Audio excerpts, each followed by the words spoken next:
Guys, welcome back to a new video on AkumaMC. I'll be going over some small tips and tricks that you guys might have forgotten about. Let's hop straight into the video. So first off, I want to talk about Enchant Messages. A lot of you, mid-game to end-game, get spammed with jackhammer messages, gem finder messages, token miner. Nah, you don't get it. Token merchant. There's a way to turn them off though. With jackhammer, as you can see, there's proc message. You want to have this disabled if you do not want to get spammed in the chat. This is it disabled. As you can see, jackhammer is activating. You can see that I am not getting the message for it every time. Then let's see it with it enabled. So you want to enable that to see it. Then when I start mining and jackhammer happens, as you can see, I am getting spammed in the chat with jackhammer activations.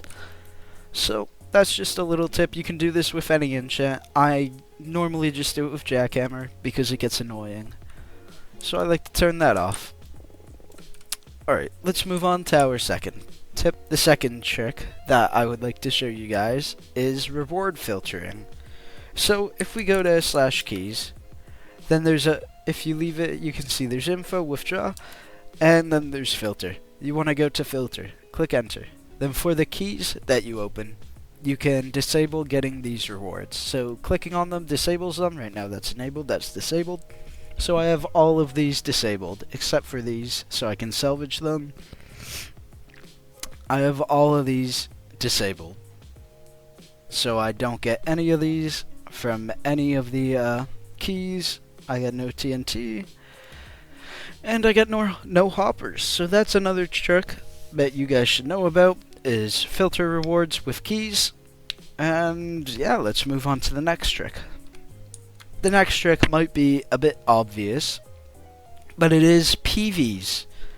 So if you do /PV1 to a certain number, you have a lot of inventory room. You can put anything you don't need /use in these PVs.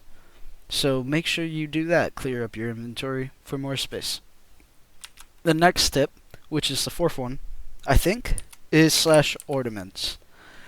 These, after you get to Rebirths and rank up, every 100 ranks, you get an ornament. You can upgrade token boost, gem boost, rank boost, or even pickaxe boost.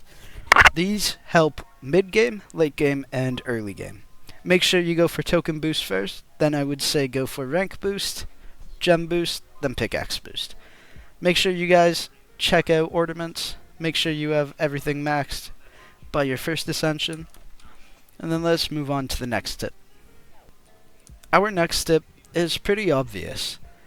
It's always having token boost active. It doesn't matter if it's a 0.2% or 1.2 times or 2 times.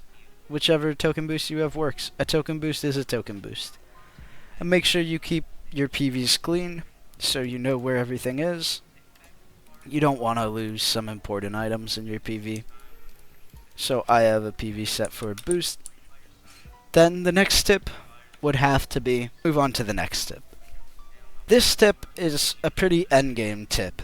It's for Rebirths and pretty far down the Rebirth chain. You'll want to have Juggernaut activated, but you'll get a lot of these small potions. Some of them are really good, like the Potion of Victory. It gives pickaxe, XP, gems, and token boost for 5 minutes, 7.5%, which is pretty good. These do not stack though, so as you see, I activate, and it says you already have a boost. Wait until it expires. A boost active, wait until it expires, so then it gives it back to me.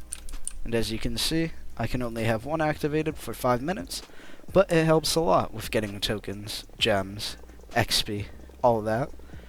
Which leads us to our next tip. Next tip is going through the merchant and trying to find deals on stuff that you normally couldn't.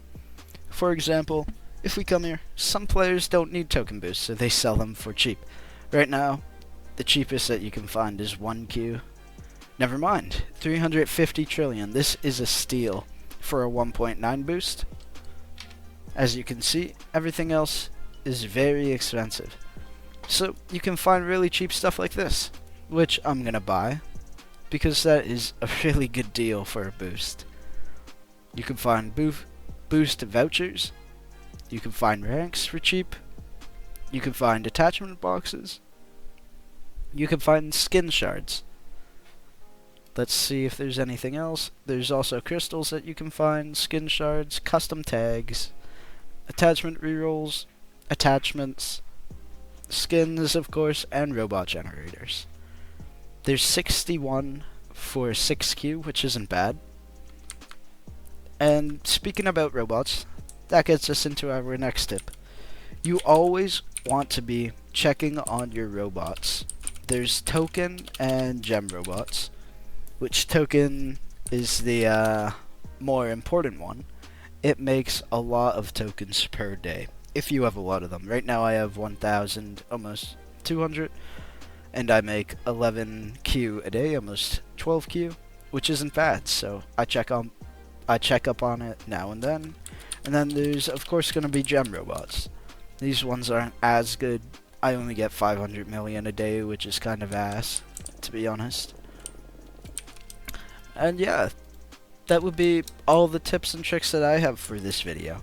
If you guys can think of any more, please let me know. I'll make a part 2 to this as soon as I can. I hope you guys enjoyed. Go check out our Enchant guide. I'll leave the video down below. Make sure you join the Akuma Discord and check out Akuma.